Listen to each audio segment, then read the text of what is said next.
Most people think waking up early is about discipline. It's not. It's about how your brain works when the world is still quiet. Because something changes in your thinking before the day even begins.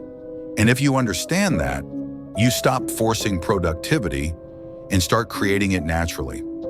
People who wake up early don't just have more time, they have a different mental environment.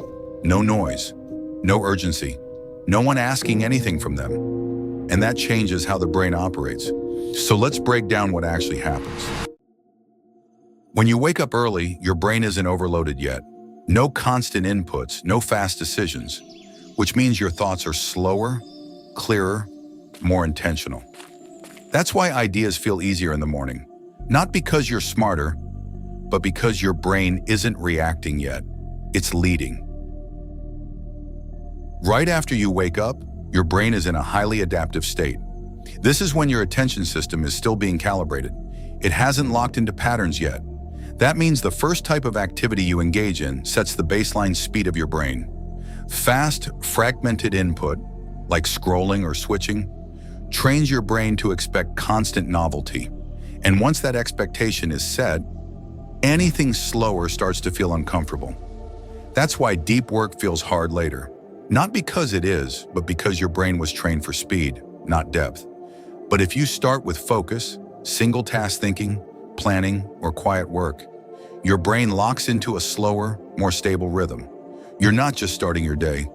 You're deciding how your brain will process information for hours. Later in the day, your brain gets drained, not from big decisions, but from hundreds of small ones. What to do next, what to prioritize, what to ignore. This is called decision fatigue, and most people underestimate how much it slows them down, because every small decision uses mental energy. By the afternoon, your brain starts avoiding effort, not because you're lazy, but because it's conserving energy. But early in the morning, that system is still fresh. Your prefrontal cortex, the part responsible for planning and focus, is operating at full capacity, which means you can make clearer decisions with less resistance. That's why important thinking should happen early, not later when your brain is already worn out. Here's something most people don't notice. Starting doesn't feel hard because of the task. It feels hard because of uncertainty. Your brain tries to predict effort before you begin. If it expects friction, it delays. If it expects ease, it moves. In the morning, that prediction system is quieter. There's less accumulated resistance. That's why starting feels lighter. But there's a catch. If you hesitate too long, your brain starts building resistance again. So the key isn't motivation, it's speed. You start before your brain has time to negotiate.